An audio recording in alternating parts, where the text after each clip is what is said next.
Chapter 5 Peace in the East Docks. The docks were dark, with an eerie presence. The men with swords. They were pirates, just waiting for the next jump forward, and the next moment they could seize the boats they so desired. The galleon rocked up with three masts, flags with the emblem of the Skull Hunters, a captain only known for his brutality against the North Kingdom.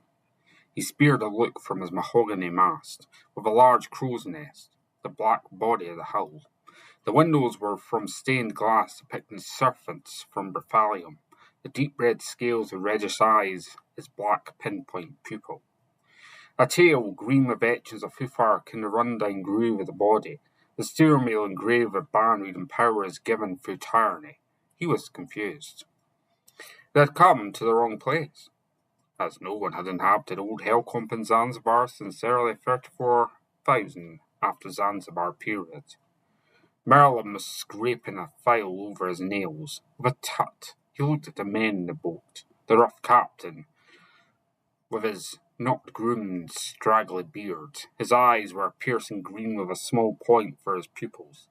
His clothes, a dark velvet black with a skull, buttons, and long chain that hung down. Hanging from the chain was a skeleton, not unlike Rand's. But the armies of Helcomb all had some of skeleton pendants, as the general rule for centuries, including the knights and warriors. The captain noticed Merlin standing with a salute to him, his white robes now covered in green algae from sitting on the wrong side of the rock. The captain gave a laugh and looked at him.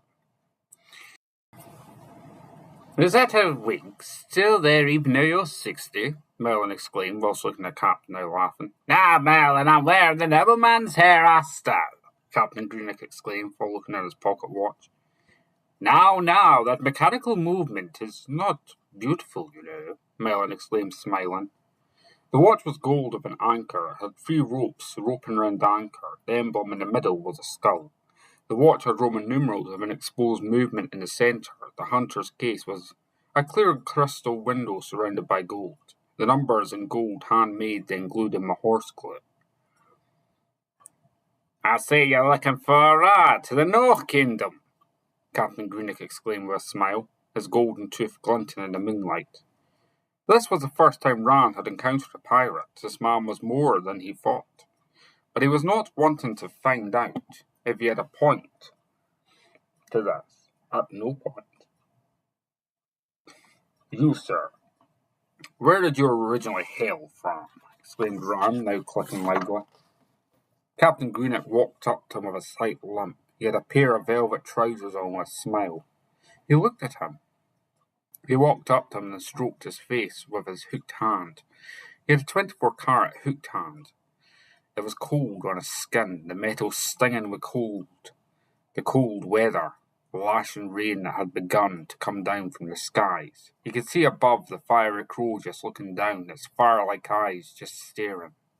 "You're curious, an elf, not for a clan," he exclaimed with a raw accent. "You're touching me. Don't touch me," he exclaimed while avoiding contact. "How long have you known Merlin?" Captain Greenock exclaimed while looking at him with a smile. It was a crooked smile that could only make a grown man cry if the wrong situation. "I have only met him, sir," he exclaimed while avoiding contact with his eyes. "I'm not too sure," he exclaimed. He snapped his fingers. Merlin soon started to burn, a flame licking his body becoming darker in tone. "I am Elvishelder Graham," exclaimed Merlin with a rasp in his voice. "You were the man that told me to destroy," he exclaimed as Merlin had transformed into Elvishelder Graham. "I was watching you from the days you were born," exclaimed Merlin. Rand was confused. Where was Leader Graham, he thought? He looked at him with curious eyes and laughed.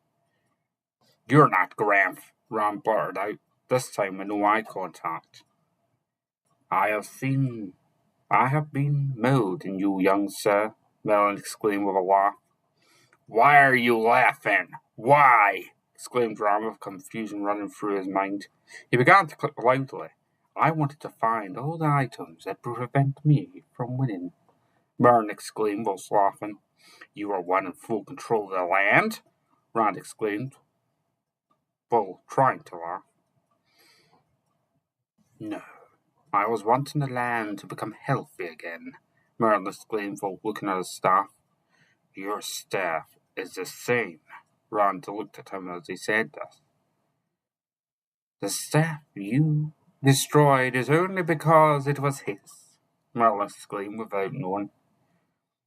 I want to join Red Order, Rand exclaimed, picking up her courage. You know they tried to kill you. Merlin snapped in annoyance, now transforming back into Merlin. You're confusing me, Rand exclaims while looking at him more annoyed this time. I'll show you the true power of the world.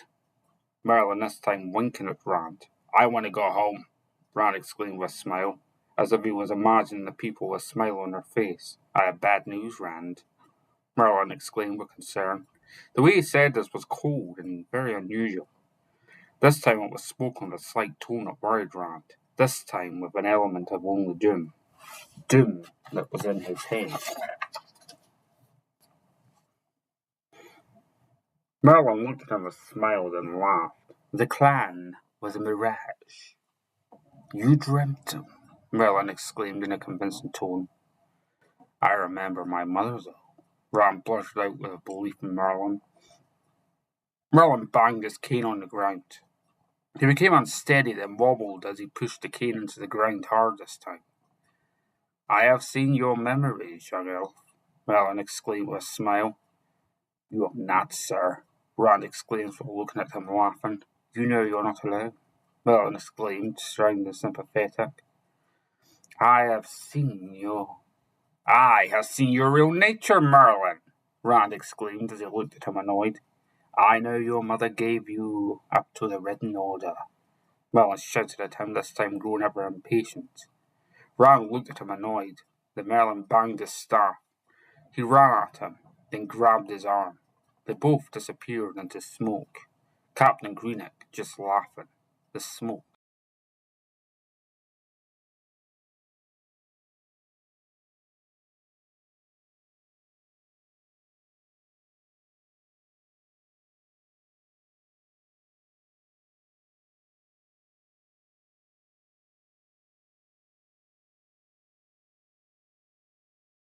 Chapter 6.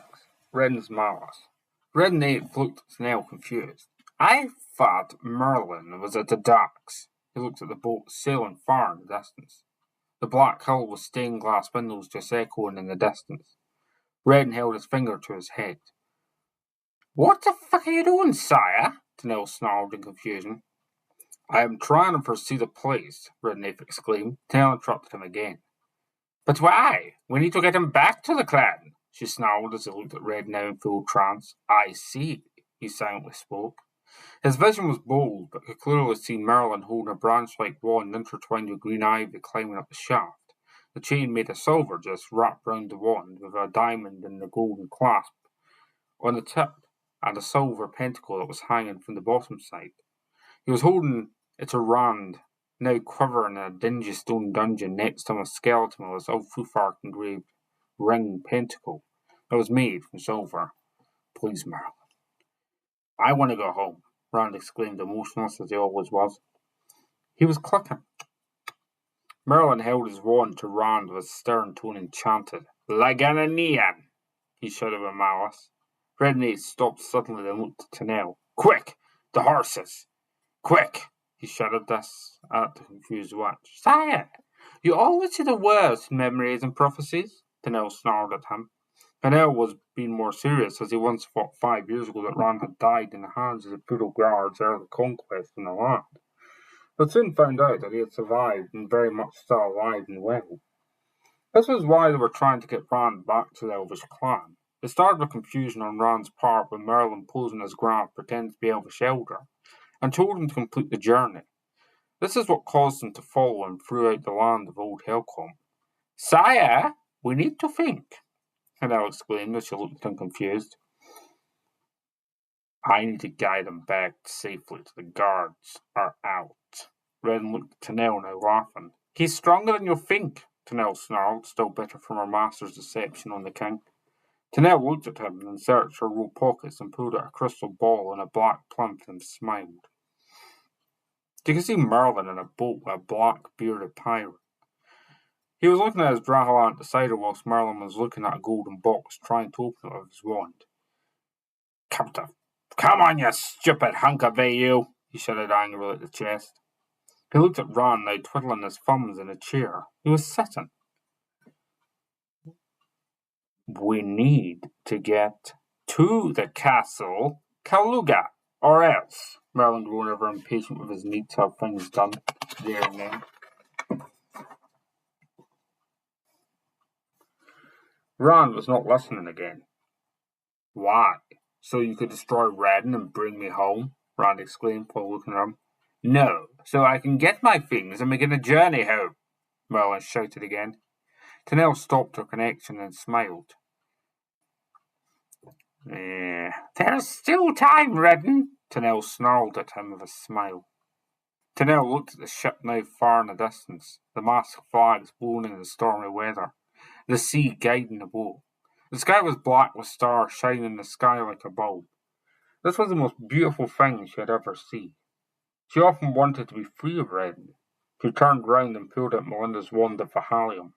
She looked at Redden, now confused. What is this about, Tennell? Redden looked in shock as his great auntie's wand. I want my king back, she snarled at him. I had to do it was self-defense, Redden exclaimed while quivering at the sight of the wand. No, this was an act of brutality, she snarled at him again. I'm under orders from the elders and the council, Redden telling the truth this time. Tennell looked at him without a backing down. She was holding a light brown shaft wand with a dark brown handle. The wand had copper signifying the handle to the shaft. Yeah, what's funny? I see the point now, Tennell snarled. She waved the wand and disappeared into thin air. Come back, Tennell. Redden was wasting his breath. She reappeared in the hull of the ship. Merlin. Have you led him to the promised safe castle? She snarled at Merlin. No, but we're on our way. Merlin smiled as he said this. Meanwhile, back in the forest of Hellcombe, a weathered-looking old man with grey eyes looked at Redden. Still not found Rand? The fiery crow whispered in his ear. No, I have not, Redden whispered back. Then get him to safety and bring him home, explained the fiery crow annoyed. Redden watched as the bird became a bird again and flew high up in the air. It was magnificent, with the fiery feathers just lighting up the sky above them. Wait! Redden shouted as the bird, now in flight, flew straight to the tower known as Redden Tower. He was annoyed. It took him many years, and now without the soothsayer, this was not what he had planned the events to turn out like. But then again, he was carrying the wand of Merlin's lookalike, a small, dainty, light brown wand that had snapped years before. He looked at the ground, then went out on his knees and smelled the soil. The scent led to the docks. He followed the scent until he arrived at the mouth of the rowboat, the small rowboat made from oak that had been carefully crafted. He could see a light ahead of him. He was wondering if this was the boat that Merlin and Rand had set off in. This was not the last time he would try. He jumped into the rowboat. He lifted the oars and started to sail in the moonlight.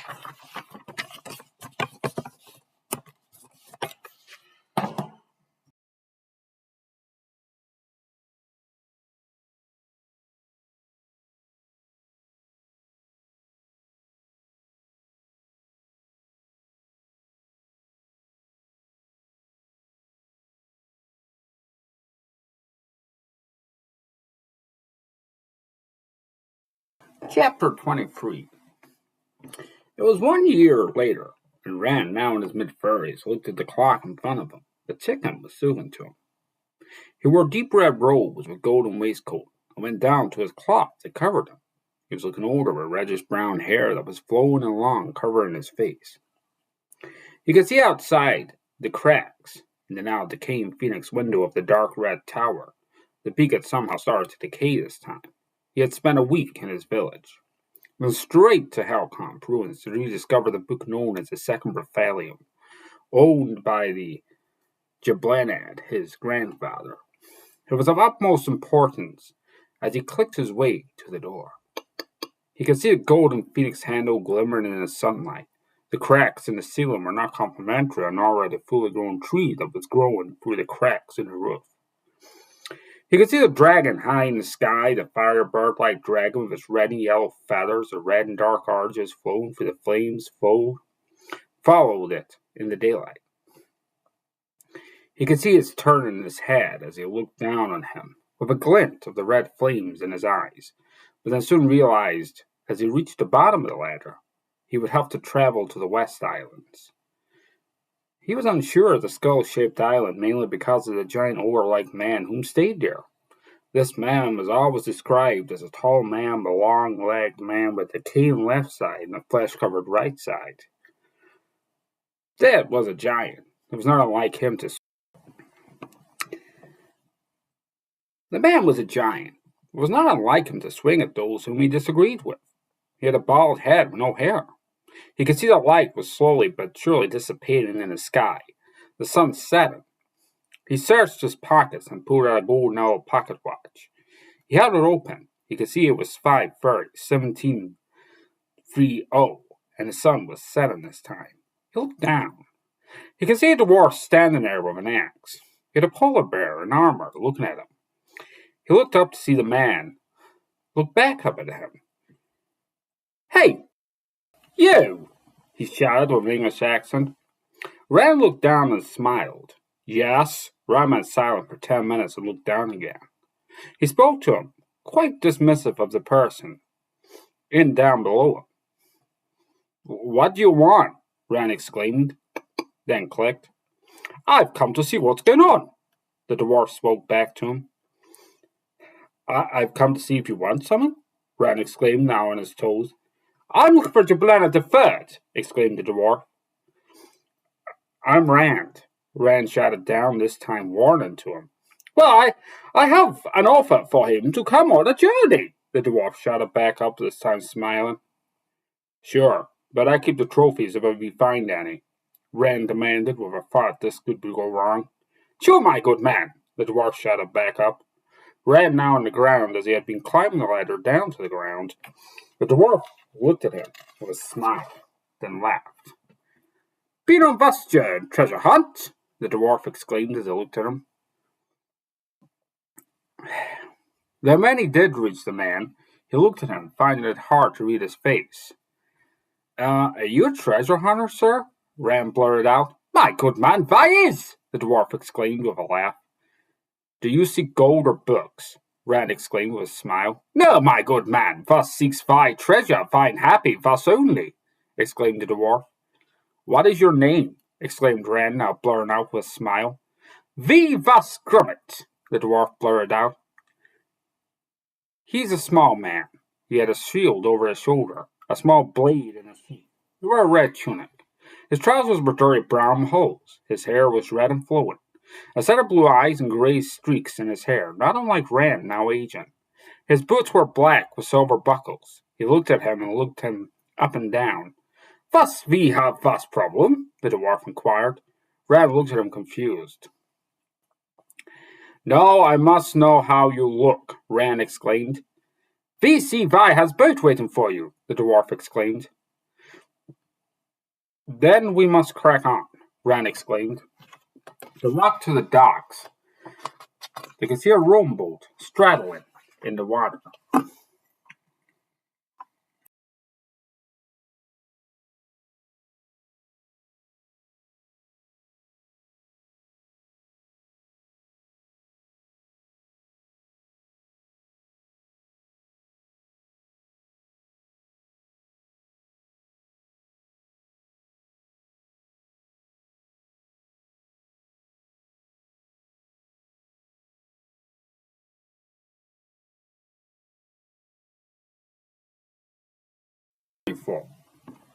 The moment they reached the docks, the night was drawing in. The fire dragoon was blowing flames into the air.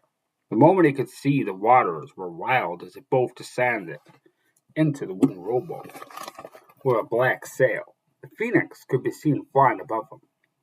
The boat was moving in the water, the dark blue and green water just oozing the fears that he had about entering water. Granted, are you any good at sailing? Exclaimed Rand, annoyed and scared. Fuss is an expert, and why not? Grummack exclaimed. They looked at the ocean in front of them. They had passed the wooden barriers of the harbor. The way it was looking, they could not go any further. The waters were now rough and ratty. The driftwood now flowing around them. A man was floating in the water. He had a long grey cloak and white hands as he floated past them. Rand was confused. This was not normal for the water to have this. This often confused him with annoyance. Somewhere in his mind he wanted to know why, but another part of him did not want to know. Grummack looked at the paddle and turned the man over. He looked in shock, then looked at Rand, who noticed his white face staring back at him like a ghost. His eyes were green, his nose small and petite. Grummack looked at Rand again. I know, he was sailing for the ocean to find Raphalium. Grummack chuckled as the man's body floated away. That's not a real book, you know that, Rand exclaimed, confused. Of course Vine knows Vostok exists, exclaimed Grummack, now looking at him, laughing at his shock. You know that man was... Well, you know, that man was known as Huffrin. He was a wise wizard, exclaimed Grummack, now laughing again. But that confused Rand. He had thoughts going through his head. Is this madman? Or could he be an ally on something more important? Of course Voss doth not care Vine doth and Voss for the glory, Grummack exclaimed, stroking his beard with a smile. Rand looked at him confused with a slight smile this time. Tell me, what's your mission? Rand asked curiously with a slight smile. Voss wants Stoffhager gone, Grummack said proudly, as he looked at Rand, curious expression. What, you want to make a mincemeat? Rand exclaimed with a smile. He maimed thy brother Dragon. He paused as he wiped a tear from his filth-covered face. He took thy brother Voss for his axe. He went silent. Rand, now curious, and smiled and looked at him again, oblivious to the upset. What, so you wanted revenge on him? Rand exclaimed. The boat sailed on through the darkened water. The blue's now a dark blue of a hen of bubbles from the fish swimming in the water. He could see his eyes slowly drying as he wiped his eye with a slight furious look. He took Voss Brovin, shouted Grummack, now annoyed at him. Rand was more confused this time. He never really saw this since his master Gramps died a year ago. But then again, was this time he realized that humans attach themselves to loved ones and friends, and it was an alien concept to him. But then again, his experiences have been limited throughout his time. But he wanted to help him. But about giving him the time of the day. The line of Helcom decayed a long time ago. Grummack's eyes lit up as he was closing on an island. It's the West Winds! Grummack blurted out with a loud shout as he looked at the island, now lit up by fires and burning pyres. A head could be seen on a stick. He was unsure about this, as it had been eaten by crows and no one around it. Grummack laughed. First stop royal crime, he shouted as he looked at Rand, now confused. What's a royal crime? Rand exclaimed, smiling. When Stoffhager hates Vine, Grummack exclaimed with a laugh from his belly as he held it. Rand was only 2 miles away from the island already. He was building up an excitement and eager reactions to see the island's potential, but he had only 10 minutes until he reached the island.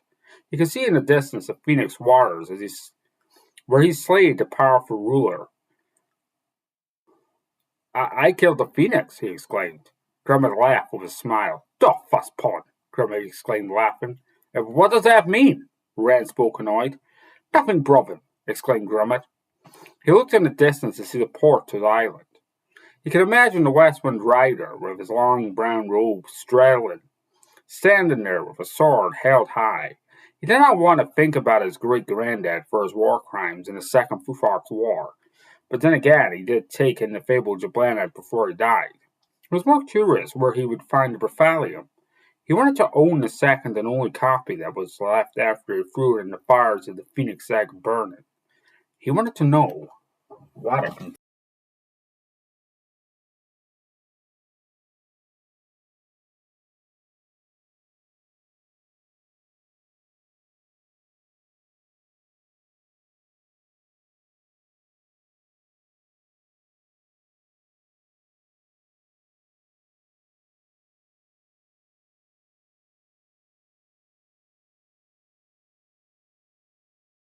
Chapter 23.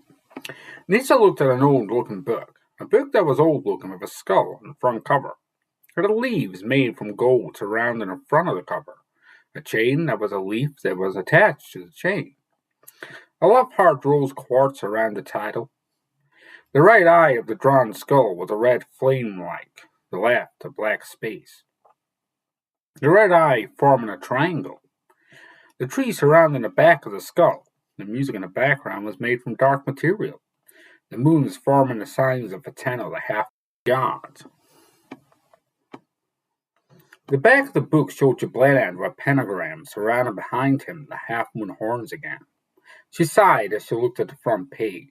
She opened the page to see Jablanan II holding a Drahaland beside her, which was held whilst looking at the destroyed Brephalion Book 1. "Why did you destroy the first book, Jabal?" Lisa exclaimed whilst looking. Lisa wore a long, flowing, deep green dress. She had green eyes and matched the staff that was made from forged wood and looked like a wizard's staff. She had elf ears and spoke many languages, including Celtic and Norse. She was a small woman. She was 5'1" with a petite nose. She looked refined with a smile that spoke volumes out of wisdom. She wore green light ODF coarse trousers under her dress. Her belt buckle was a leaf that was bright green. She had a long black flowing hair with leaves tied back and a ponytail. She looked like a wall in front of her. When she looked at the wall in front of her, it was dark and grey, with an image of Jablanan with his sword held high, the shield reflecting the elvish clan that were grouped together. She could see the walls reflected the stones, trees, some of the mouths. She was in the room of the tree's wisdom. The room was a long stone room. The walls were adorned with stone carvings of thousands of year-old trees, some of which were still living in the elvish lands. The men underneath the trees holding spears and arrows. The arrows were made from gold of a leaf tip that was sharpened. The men and women's helmets were like leaves falling down the helmet with eye holes that were made from long rods. The leaves at the bottom of the helmets themselves. The trees had silver eyes with rose quartz pupil. The branches carefully run down like bark in age. Some of the inscriptions that ran below each tree read in Celtic, some read in Latin. The forestmen in the trees were once sacred in the land, the Pelcomp and Zanzibar. But the trees were almost beautiful, but the swamplands of the land had a dark tree society, a group of trees that were dark and twisted with only the black magic thoughts at some point in the Fufark ring could stop them. But that came to an abrupt end in the Second Fufark War, in the early days of the recovering land when Jablanan II destroyed the land. Nisa looked at the dark brown mahogany door, then laughed under her breath. She could distinctly remember meeting Jablanan II's twin brother in the lands of Meriden, but she was only laughing because she could remember the difference between the two men. She was now on the stone corridor, but looked at the stone floor. The leaves were golden on the outline and a dark emerald green inside. The salatine stones in the top of the elvish leaf. The red ruby branches meeting the golden leaves as they met. The footsteps that were light below her black-booted feet. She walked to the meeting room where she could see the long leaf-like door.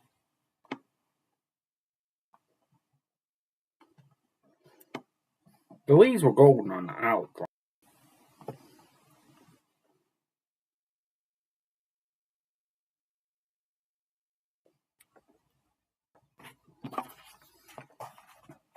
She walked to the meeting room where they could see the long leaf-like door. She grasped the chestnut handle, then walked in. Her seat was a long leaf chair. The room was white-walled room with green leaves surrounding long green vines. The table was long brown oak leaf that was varnished with a tree sap that gave the table a shine. The way she saw this was about the whole fiasco with the war between her and Sauron that had not yet died. But the vampire didn't get on with her. She looked at the man in front of her, sitting at a stool that was made from tree stumps and standing with rough stone until the wood was smooth. He wore a dark green tunic with a leaf around his neck. See, he was smiling. He had emerald green eyes with a smile from his light pink lips. What of the search for the book in my hands? Nisa exclaimed while looking at Gretchen, who was now laughing. She looked at him with a serious look in her eye. He was almost thrown back with a stare that looked at her with a feeling of daggers. "Ah, they have reached the islands of the West Winds," exclaimed Gretchen, who was now stuck with fear of this powerful elvish woman. "Well, are they aware of the elder dragon in their path?" She paused, knowing the connection to Javelina II. She looked serious this time. "I want to know if they are aware of the elder dragon," Nisa exclaimed as she continued her stare to the man in front of her. "Well, they only know of the ogre," he squeaked as he was now frightened. "Then we must embark on our journey to save the two men," Nisa exclaimed with a serious point. "We must protect them." "What, we must protect them?" exclaimed Gretchen as he smiled. "How we have come far," Nisa exclaimed while looking at the man in front of her. "We need to speak to the elder tree, Ruffin. He would know." She paused again.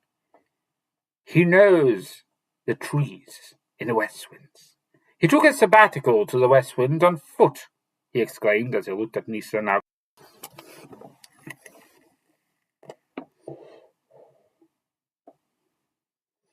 Can turn her face. "He took a what?" Nisa exclaimed, confused. "His seedling, the great birch, took a walk to the land," exclaimed Gretchen, now more happy than ever. "Sabbatical! He's a 200-foot tree!" she exclaimed, annoyed.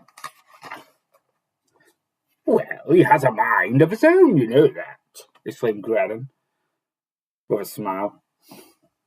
"What, you mean to tell me he's stuck with the dwarf responsible for giving me the book?" she exclaimed, worried this time. "He does not know of the deception."